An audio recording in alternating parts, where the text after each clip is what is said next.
Picture a shallow stream 375 million years ago, somewhere warm near the equator. Something is watching you from the water. It has a flat, crocodile-shaped head with eyes set on top like a periscope, and a body as long as a grown man. When it props itself up on its front fins, it does something no ordinary fish can do. It turns its head and looks right at you. This is Tiktaalik. People love to call it your ancestor, but almost everything about that sentence is wrong, and the real story is stranger. Let's start with the animal itself, because it earns the moment. Tiktaalik rosé came out of the ground on Ellesmere Island in the high Canadian Arctic, from a bone bed called the Swam Formation. If you've ever seen photos of that place, it looks like the last spot on Earth you'd go hunting for the origin of your own arm. Bare, frost-cracked rock, screaming wind, snow patches in July, not a tree for hundreds of miles. And here's the part that still amazes me. The team didn't stumble onto Tiktaalik. They predicted it. Neil Shubin, Ted Deisler, and Farish Jenkins sat down with geology maps, looked for rocks of exactly the right age, the right stretch of the Devonian, laid down in exactly the right kind of ancient freshwater, and they picked the Arctic because the numbers said the animal should be there. Then they flew into that emptiness, season after season, and mostly found nothing. For 6 years, nothing. In 2004, on what was close to a last-chance expedition, a snout finally poked out of a cliff face. When they published it in the journal Nature 2 years later, the fossil hit the field like a thunderclap because it was the exact in-between creature people had been arguing about for 150 years. And that frozen Arctic address is a trick of the calendar. When Tiktaalik was alive, this rock wasn't in the Arctic at all. Continents drift, slowly and relentlessly, and back in the late Devonian this ground sat near the equator, warm and swampy and green. It's worth stopping on the age for a second too, because we're dealing with a stretch of time your brain can't honestly hold. There were no dinosaurs yet, not even close. The first of them wouldn't show up for well over 100 million more years. This fish is older to a Tyrannosaurus than a Tyrannosaurus is to you. Here's what made everyone lose their minds. From one angle, Tiktaalik is plainly a fish. Scales down its flanks, fins with thin bony rays for paddling, gills. From another angle, it's plainly something new. The head is broad and flat like a crocodile's, with the eyes riding up on top. The face of an animal that lay in the shallows and stared up through the surface. There's an opening on the top of the skull, called a spiracle, tied to breathing air. The ribs are thick and overlapping, the kind of ribcage you only need when water has stopped holding your body up for you. And it had lungs as well as gills. Shubin's team even found it had lost the bony flap most fish use to pump water across their gills, which tells you this animal was already leaning hard on gulping air at the surface. Look inside its mouth and you catch it mid-change there too. Most fish eat by suction. They lunge, flare the throat, and a rush of water yanks the prey straight in, like a wet vacuum. Land animals can't do that in open air, so they switch to biting and snapping. When researchers reconstructed Tiktaalik's feeding system in 2021, they found a jaw caught between the two worlds, part suction, part bite, a mouth halfway through rewriting how it caught a meal. Everywhere you look on this animal, some fish system is steadily being renovated into something else, and all of it points at one lifestyle.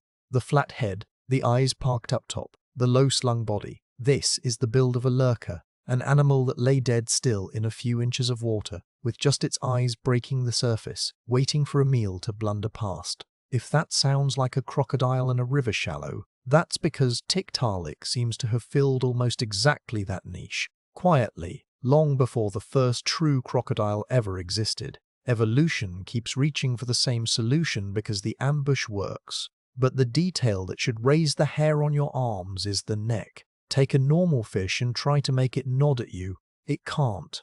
Its skull is bolted straight onto its shoulder girdle, one rigid unit, so when a fish turns, the whole front of its body swings with it. Tiktaalik broke that rule. Its skull had come loose from its shoulders, which means, for the first time in the history of your lineage, an animal could hold its body still and swivel its head. That flat, wide face could track you across the water. When you turn to check who just said your name, you're using a trick this fish worked out in an Arctic swamp before there were proper forests. And in 2024, a fresh round of CT scans drove that point even deeper. When researchers looked closely at the spine and ribs, they found that the machinery for holding the head steady, for supporting the trunk, for bracing the hips, was already being assembled in this still-finned fish. The body was being rebuilt for propping and bracing, while the animal was, by every other measure, a fish in the water. Keep that in your back pocket. It matters more than you'd think. Now open the front fin, because this is where it gets personal. Buried inside that fin, under the paddling rays, was a set of sturdy bones. One bone up top, two bones below it, then a small cluster of blocky bones past that. If those positions sound familiar, they should. That's the layout of your upper arm, your forearm, and the start of your wrist. Tiktaalik could bend that fin at something like an elbow and a wrist and press down against the stream bed, lifting the front of its body clear of the water. Scientists describe it, only half joking, as a fish that could do a push-up. It grew up to around 9 feet long. It ambushed whatever swam too close, and its name comes from Inuktitut, the language of the Inuit of the region, chosen alongside local elders for a big fish that lives in the shallows. That's the monster. That's where the story of your elbow, your wrist, and your neck begins. So Tiktaalik is your great-great-grandfather, and this is the moment life crawled out of the sea. Clean, satisfying, printed in 100 textbooks. And it's wrong. Let me show you the first crack. In 2010, a team led by Grzegorz Niedzwiecki and Per Alberg published something deeply awkward in the same journal that had made Tiktaalik a star. In an old limestone quarry called Zacielmy in the Holy Cross Mountains of Poland, they found footprints, not bones. Footprints pressed into what had once been the muddy floor of a coastal flat. But these weren't vague smears. They were prints with distinct toes, laid down in a walking pattern, left, right, left, the trackway of a four-limbed animal moving under its own power, with no long belly-drag groove dragging along behind. Some of the prints were big enough to suggest the animal making them was a serious size, possibly a couple of meters long. Here's the problem. Those Polish rocks are about 395 million years old. Tiktaalik is 375. Do the subtraction, and it hurts. Something with fingers and toes was already walking around a full 18 million years before Tiktaalik ever propped itself up in that Arctic stream. 18 million years, that's not a rounding error. That's roughly the same gap that separates you from the first monkeys. And the tracks record more than plain walking. Read across the different prints and you can see the animal doing different things, striding at one moment, pausing to rest at another, and here and there barely touching down, as if it were half floating and just pushing off the bottom the way you'd bounce along the floor of a swimming pool. That last part is its own quiet clue. An animal walking underwater, held up by the water with weight partly carried, doesn't need land-grade legs at all, which lines up exactly with what the bodies are about to tell us. So think about what that does to the tidy picture. If animals with toes were already leaving footprints deep in the middle of the Devonian, then Tiktaalik didn't kick off the march onto land. It showed up late to it. It's less your grandfather and more your grandfather's cousin, the one who kept running the old family business long after the rest of the family had moved to the city, which honestly makes Tiktaalik more interesting, not less. It becomes a living snapshot of a change that was already well underway, an animal frozen in the exact posture of the transition and handed to us in flawless detail. It's the reenactment, not the original event, and it fits a strange pattern. The second oldest evidence we have for four-limbed animals from Valentia Island off the coast of Ireland is also footprints, not skeletons. Tracks. Our earliest records of anything walking are the marks the walking left behind, while the animals themselves stay stubbornly hidden. Niedzwiecki, by the way, first spotted the Polish prints back in 2002 and sat on them for years, because a claim like this needs armor before you take it public.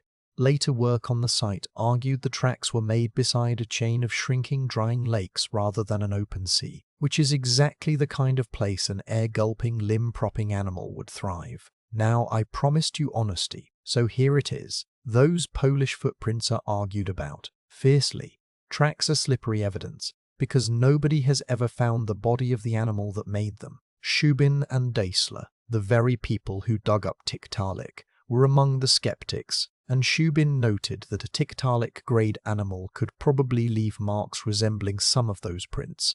Other researchers have wondered whether a few of the shapes are fish nests or feeding traces rather than steps. The team that found them pushed back just as hard, insisting the clearest prints, the ones with unmistakable toes, could not have been made by a fin. That fight isn't fully settled, but even at its most cautious, the takeaway survives intact. The fish-to-land story is older and messier and more crowded than the neat one starring Tiktaalik alone. And the next crack is bigger, because it's not about a date on a rock. It's about the whole picture in your head. Say the phrase, "fish crawled onto land," and everyone imagines the same scene. A brave little fish flopping up a beach, gasping, dragging itself toward a green new world. It's on the cover of biology books. It's a tattoo. It's the little Darwin fish with legs stuck on the back of a car. And it has the story backwards. Limbs did not evolve so animals could walk on land. Neither did fingers. Neither did fingers. Neither did that clever neck. All of it evolved in the water, for a life spent entirely in the water. Picture the world these animals actually lived in. This is the Devonian, the so-called age of fishes, and the seas are ruled by armored monsters like Dunkleosteus, a predator with a head like a bear trap. On land, the first real forests are only just spreading, and there's nothing with a backbone up there at all. Our fishopods aren't in that open ocean. They're in warm, shallow, weedy swamps and river deltas, water clogged with rotting plants, thick and low on oxygen. If you're a big predatory fish in a tangle of drowned vegetation, open water is useless to you. What you want is the power to shove through the weeds, to lever your body up over a submerged log, to plant a sturdy fin against the bottom and steady yourself while you wait for prey to drift past. Stubby, weight-bearing limbs are perfect for that. Not for hiking, for lurking. And this is where lungs change the whole equation. In warm water that low on oxygen, gills alone won't keep a big, active predator running, but an animal that can tip its snout up, break the surface, and gulp a mouthful of air suddenly has a way to stay alive in water that would suffocate a normal fish. Now, give that animal limbs it can use to prop its head up to the surface, or to shove its body from one shrinking pool to the next, and you've built a survival kit for a seriously rough neighborhood. We aren't guessing at any of this either. Their distant cousins, the lungfish, are still swimming around today, breathing air with real lungs and riding out droughts buried in the mud of stagnant ponds. Watch a lungfish rise up and gulp at the surface of a warm, scummy pool, and you're watching a rough live demo of the exact problem your ancestors were built to solve. We can actually test this, because we have the bodies of the next animals in line. After the finned fishopods came the first creatures with true fingers and toes, animals like Acanthostega and Elpistostege, quarried out of the late Devonian rocks of eastern Greenland. And when you study them closely, the romantic beach scene collapses. Acanthostega had legs, real legs with digits, and it was still a full-time water animal. It kept internal gills, exactly like a fish. Its limbs were paddles. Its front legs couldn't even swing forward at the elbow to plant beneath its body, so it couldn't do a proper push-up, never mind a walk.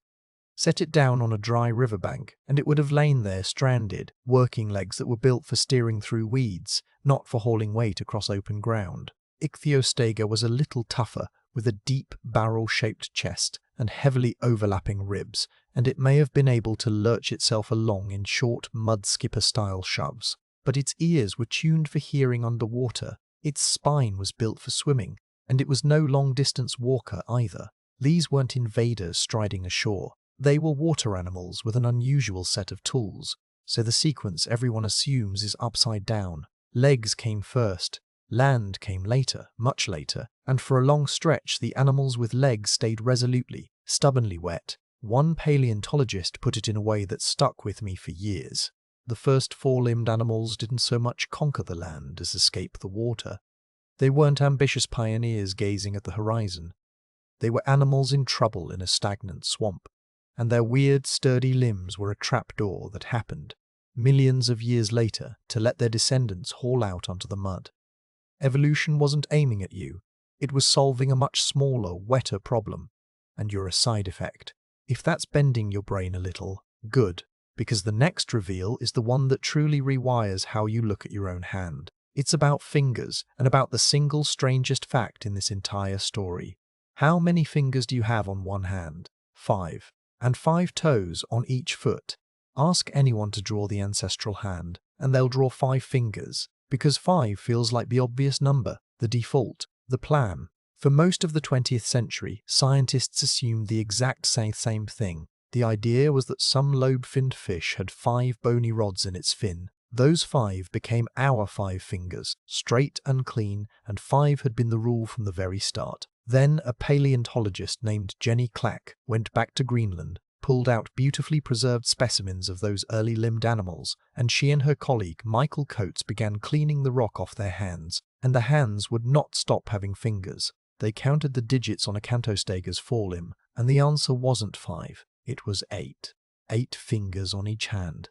There's a story that the person carefully preparing the fossil kept exposing digits, reached 5, assumed that was the lot, then kept uncovering more bone and more, all the way to 8. Once they knew to look, they went back to an Ichthyostega specimen, prepared its hind limb, and that one turned out to have 7 toes, arranged in their own odd pattern. And a third early animal called Tuleopeyton from Russia came in at 6. Coates and Clack laid all of this out in Nature in 1990, and it quietly detonated 100 years of assumptions. It's a genuinely uncanny thing to realize.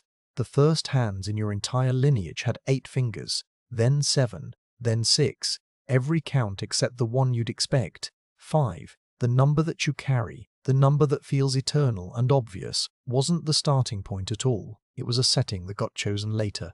Somewhere near the end of the Devonian, the various lineages settled onto 5, that count locked in across the ancestors of nearly everything with a backbone and 4 limbs, and it never moved again. Why 5, and why so permanent? Nobody's completely sure. There's a shadowy window in the fossil record right after the Devonian, a stretch of millions of years where the rocks go quiet and we barely see anything, and by the time the record picks back up, the extra fingers are gone and 5 is the standard everywhere. Biologists sometimes call it a frozen accident.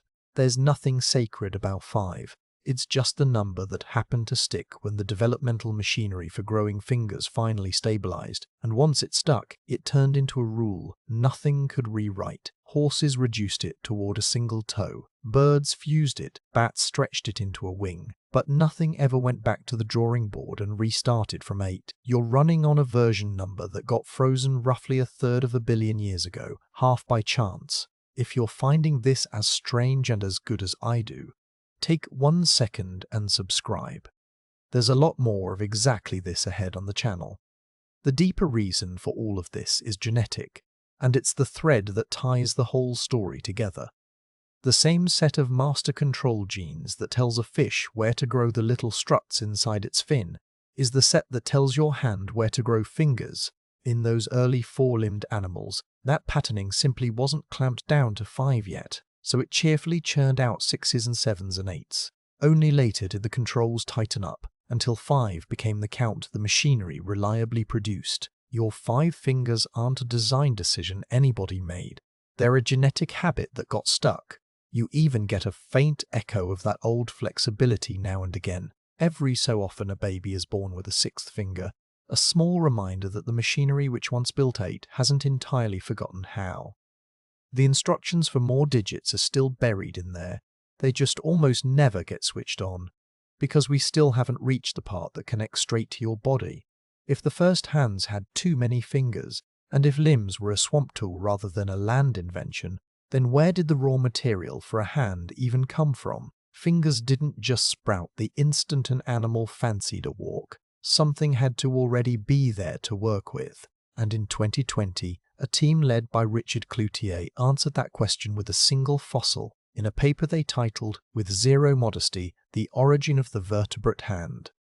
The fossil was a 5-foot fish called Elpistostege from the Devonian cliffs of Miguasha in Quebec.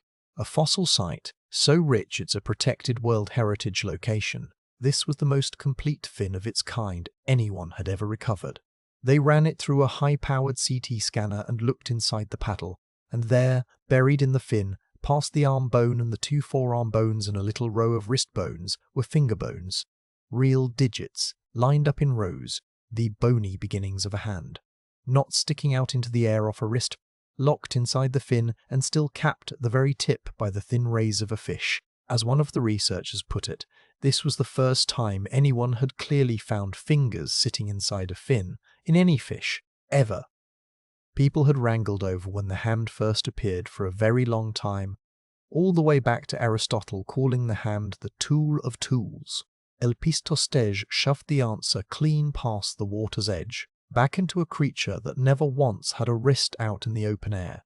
Read that back slowly, because this is the whole video in one image. Your hand did not appear on land. Your hand was already taking shape inside a swimming animal's fin, tens of millions of years before anything needed it to grab a branch. The genetic recipe a fish uses to build the little bony rods of its fin turns out to be the same recipe, tweaked and rerun, that builds your fingers. Same toolkit, same deep instructions, wildly different output. Which means the thing on the end of your arm, the hand you're holding your phone with, isn't a brand new invention at all. It's a fin, a heavily rewritten fin, but a fin all the same. And these fossils reveal one more quiet, brilliant shift while they're at it. In a fish, the front fins do most of the driving, but move up this sequence of animals and you can watch the muscle and the power migrate toward the back, toward the hips and the rear limbs. The pelvis bulks up, the back legs take over as the engine. Work on the fish Pandarichthys years earlier had already hinted at this, its hip end already gearing up for a bigger job. The whole body is switching, across millions of years from front-wheel drive to rear-wheel drive, bone by bone, and you can trace it right through the fossils. It's the same basic layout you used to stand up out of a chair, powered from the hips, and it was being roughed out in creatures that never once touched dry ground. Now, before this starts to sound like a tidy climb from fin to hand to glory, here's the twist that keeps everyone honest. In 2022, Shubin's team described another fossil from that same Arctic bone bed, a close cousin of Tiktaalik they named Tiktaalik. Shubin had actually pulled it out of the ground a few days before he found Tiktaalik itself, and for years it sat there looking like a runty version of the famous one. But when they finally scanned its arm bone, they got a shock. It was smooth and curved like a boomerang, with none of the ridges and knobs a limb needs in order to press down and carry weight. This animal hadn't kept inching toward land. It had gone the other way. Its ancestors had already evolved those sturdy propping limbs, and Tiktaalik took that hardware and went back to full-time swimming, out into open water, its arm rebuilt into a paddle. This is the detail that should kill the ladder image in your head for good. There's no straight line, no dutiful staircase climbing toward humans. There's a messy, branching bush of Devonian animals trying everything at once. Some propped up in the shallows, some walked, and at least one looked at the whole land project, decided it wasn't for him, and paddled calmly back out to sea. So let's line the cast up properly, because once you see them side by side, the phrase missing link stops making any sense. Start with Eustenopteron, a big lobe-finned fish from a little earlier in the Devonian. Its head still fused to its shoulders, entirely a fish, but with the first hints of arm bones already tucked inside its fins. Next comes Pandarichthys, flatter still, the eyes creeping up toward the top of a broadening head, already looking like a flat-headed salamander that hasn't quite noticed. It's still a fish. After that, Elpistostege and Tiktaalik, the fishopods, still wearing fins on the outside while hiding wrists and elbows and free-swiveling necks inside a fish's body. And at the far end, Acanthostega, Ichthyostega, and Tulerpaton, the ones with real toes, 6 and 7 and 8 of them, still living mostly in the water. Laid out like that, it reads like a smooth ramp from fish to four-legged animal. But that ramp is hiding something. These animals weren't an orderly relay race, one handing the baton to the next. Several of them were alive at the very same time. The fishopods and the toe-bearing tetrapods overlapped. The Polish footprints are older than half of them. It's not a line of ancestors and descendants so much as a crowded room full of cousins. all of them fiddling with the same box of parts in slightly different ways over an unimaginable stretch of time. Evolution didn't build you in one heroic leap out of the surf. It just fiddled endlessly in the shallows. Which brings us finally back to you and to the body you're sitting in. You've probably heard that human embryos have gill slits, little leftover fish parts, proof we were once fish. It's one of those facts that gets passed around because it sounds amazing, and the real version is more amazing and more honest. So let me give you that one instead. What an early human embryo has isn't gill slits. It's a set of ridges in the neck called pharyngeal arches. In a fish embryo, that same scaffolding gets built into gills. In you, it never becomes a gill. You do not, at any point, grow a working set of gills, only to lose them again. Instead, your body takes that ancient fish blueprint and remodels it into something else entirely. Those arches become your jaw. They become the 3 impossibly tiny bones inside your middle ear, the ones vibrating as you listen to my voice. They become the cartilage of your voice box, the very hardware you use to speak. So the fish inheritance is real and deep. It's just that we repurposed it rather than kept it. The same starting parts sculpted toward a completely different life. And I want to be square with you about the limits here, because this corner of the story attracts a lot of confident nonsense. More than a century ago, a scientist named Ernst Haeckel drew a famous set of embryos lined up to suggest that every animal, as it develops, replays its whole evolutionary history, fish stage, reptile stage, and on up. It's a seductive idea, and it's false. Haeckel fudged those drawings, exaggerated the resemblances, and embryos simply do not neatly rewind through their ancestors. You may also have heard that hiccups are a leftover of gill breathing, some fish reflex misfiring in your chest. It's a fun idea, and it might even hold a grain of truth, but it's a hypothesis, not a settled fact, so file it under maybe, not definitely. None of this is a party trick, though. It's the reason anatomy students still learn the fish before they fully make sense of us.